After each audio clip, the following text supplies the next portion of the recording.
আসসালামু আলাইকুম দর্শক, স্বাগতম আপনাকে সর্বশেষ পর্ব মানে চতুর্থ পর্বে। এই পর্বে করব আমরা ফোকাস টেকিং, যেগুলো আমরা আগে ক্যাপচার করেছিলাম। শুরু করার আগে বলে রাখা ভালো যে সব জিনিসেরই কিছু ভালো এবং কিছু মন্দ দিক থাকে, তেমনি অটোমেটিক ক্যাপচারিং এবং ম্যানুয়াল ক্যাপচারিং দুইটারই কিছু গুড সাইড এবং ব্যাড সাইড রয়েছে।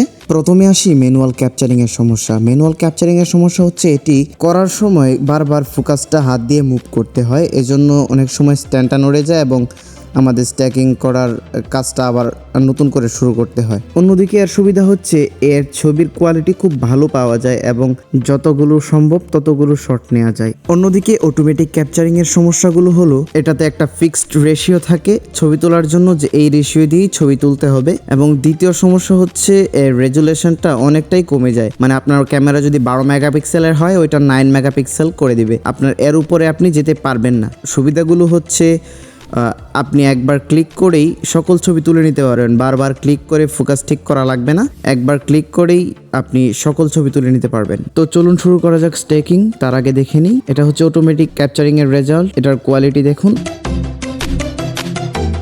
অন্যদিকে এটা হচ্ছে ম্যানুয়ালের রেজাল্ট, এটার কোয়ালিটি দেখুন। তো আমরা আর কথা বাড়াবো না, আমি আজকে ম্যানুয়ালটা দিয়ে স্ট্যাকিং করব। যেহেতু ম্যানুয়ালটা আমি ম্যাক্সিমাম রেজুলেশনে তুলেছি, তাই অনেকটা সাইডে বর্ডার রয়েছে, ওটা ক্রপ করে নিয়েছি। তারপর আমরা যে কোনো একটা ব্রাউজার ইউজ করব এবং সার্চ করব ফোকাস স্ট্যাকিং অনলাইন। সার্চ করার পর সর্বপ্রথম যে ওয়েবসাইটটা আসবে ওইটাতে আমরা ঢুকবো, ফোকাস স্ট্যাকিং অনলাইন।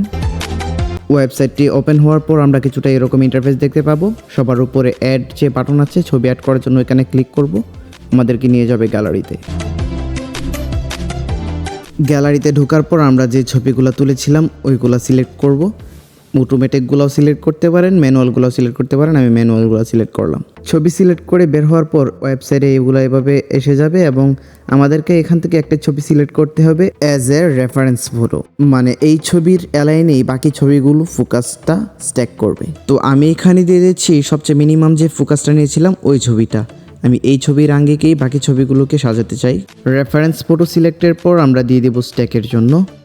যারা আগের 3টা ভিডিও দেখেছেন তাদের কাছে অনুরোধ থাকবে, ভিডিও ভালো লাগলে অবশ্যই লাইক করবেন, কমেন্ট করবেন এবং যদি এরকম আরও ভিডিও পেতে চান আমার চ্যানেলটি অবশ্যই সাবস্ক্রাইব করবেন। স্ট্যাকিং শেষ হয়ে গেলে এখানে ডাউনলোড বাটন আসবে, আমরা ডাউনলোড বাটনে ক্লিক করে জাস্ট ডাউনলোড করে নিব। ছবিটি আমাদের গ্যালারিতে সেভ হয়ে যাবে, আমরা চাইলে এটি ব্যবহার করতে পারবো। রেজাল্ট যদি আপনাদের মন মতো না হয় তাহলে আপনারা আবার রিস্ট্যাক করতে পারবেন, আর যদি আরও স্ট্যাক করতে হয় তাহলে ক্লিয়ার করে আবার নতুন করে স্ট্যাক করতে পারবেন। এই স্ট্যাকিং থেকে বের হওয়ার রেজাল্ট দিয়ে আমি লাইটরুমে হালকা একটু প্রসেস করেছিলাম ছবিটা, তখন দেখতে এরকম হয়েছে।